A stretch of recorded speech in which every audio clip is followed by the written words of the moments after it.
Yingis, Steve, and everyone who's here, thank you for inviting me.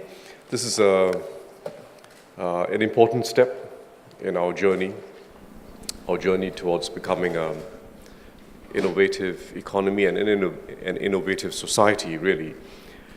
First, just to repeat what Steve has said, we have the capabilities. We are not achieving the full potential that comes out of our capabilities.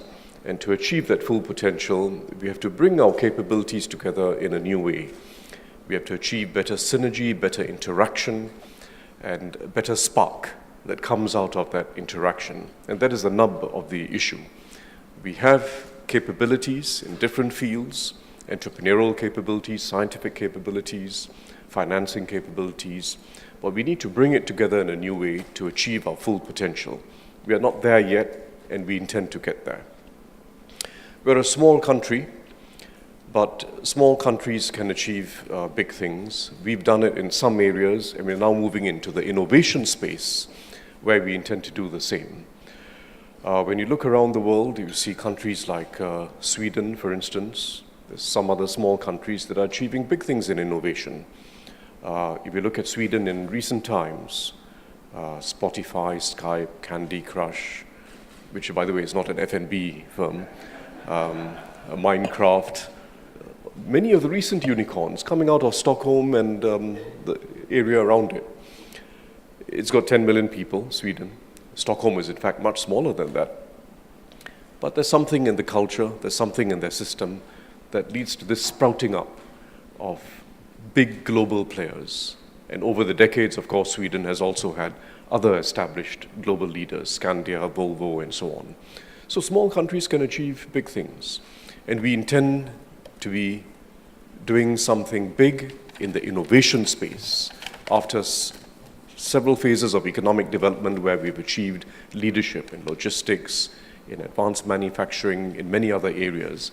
Now, across every vertical in the economy, we are moving into innovation, and it requires a different way of working together.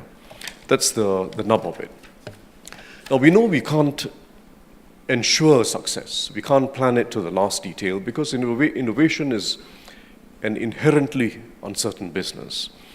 But neither is it purely random. It's not a purely random process. We know there's some things we can do to make the soil more fertile so as to increase the chances that seeds will sprout up, and eventually you get a dense grove of trees. There's some things we have to do to till the soil and make it more fertile.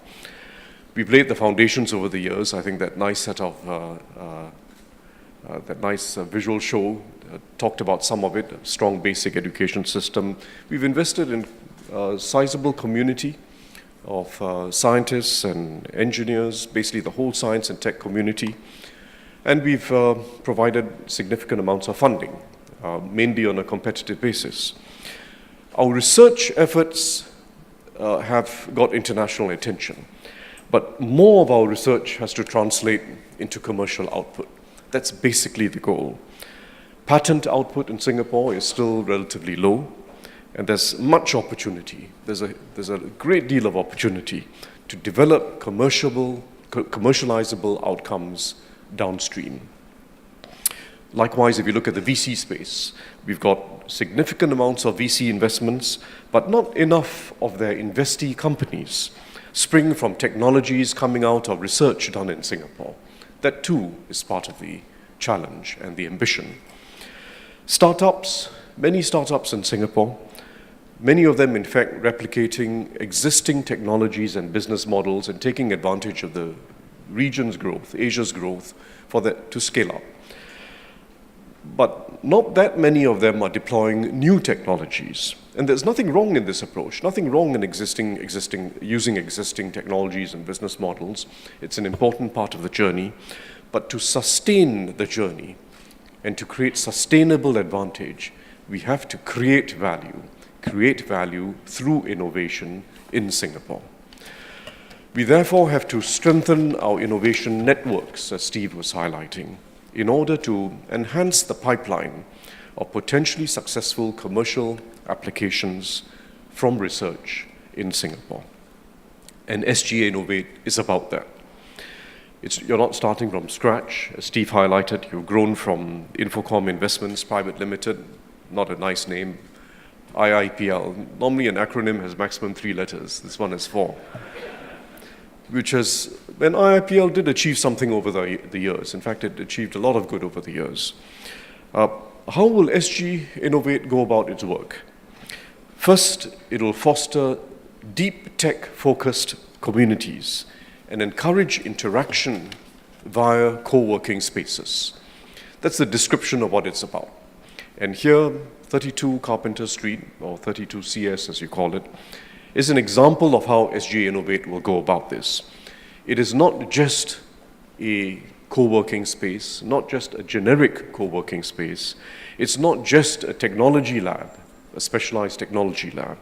It is a curator, selecting and bringing together deep tech-focused players, selecting and bringing together deep tech-focused players in the same space with the aim of maximizing interaction and maximizing productive interaction. So 32 CS will be a focal point for that interaction between the deep tech scientists, engineers, entrepreneurs, financiers in different domains. Take the example of AI, which Steve also mentioned. AI is in fact one of the themes within this 32 CS. If you look at what SGInnovate is already doing in AI here, you've brought together established players and startups. Established players like NVIDIA, McLaren, Applied Technologies, NTU and SUTD, and NUS, I understand, is also coming on board, bringing them together with startups. And I saw as I walked in several people with nice black t-shirts that said Entrepreneur First. Entrepreneur First was one of the things that IIPL brought in. I believe the first batch of graduates are coming out soon, several of them working, in fact, in AI, blockchain, and so on, and they'll be here as well. Nice t-shirts, by the way. So that's just an example. The other thing that SGInnovate intends to do is to develop a strong cadre of mentors, and that too is important. We all know it's important. And particularly in innovation, you have very smart people, very capable people, but mentors are critical. People with startup experience, people with failure experience, people with financial expertise. We need that expertise, IP advisors, and that's a very useful role that SGInnovate can play. Developing that cadre of mentors around Singapore, gathering them in this space whenever possible, and get that interaction going. It's a new activity within government because SGInnovate, you have to remember, is itself a startup, working with startups. You're yourself a startup, and you require a different set of capabilities compared to a typical government agency. And I have no doubt that you will continue piloting, prototyping, failing and pivoting in your own journey. But you will have to do what it takes, and you will do what it takes to run alongside our deep tech-focused entrepreneurs in Singapore on their journey towards developing pioneering solutions to the world.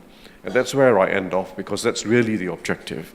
I hope the entrepreneurs who come through 32CS and the people you're interacting with will learn fast, fail fast, pivot fast, and ultimately achieve our ultimate goal, which is to solve difficult problems and improve the lives of people in the region and around the world. Thank you very much.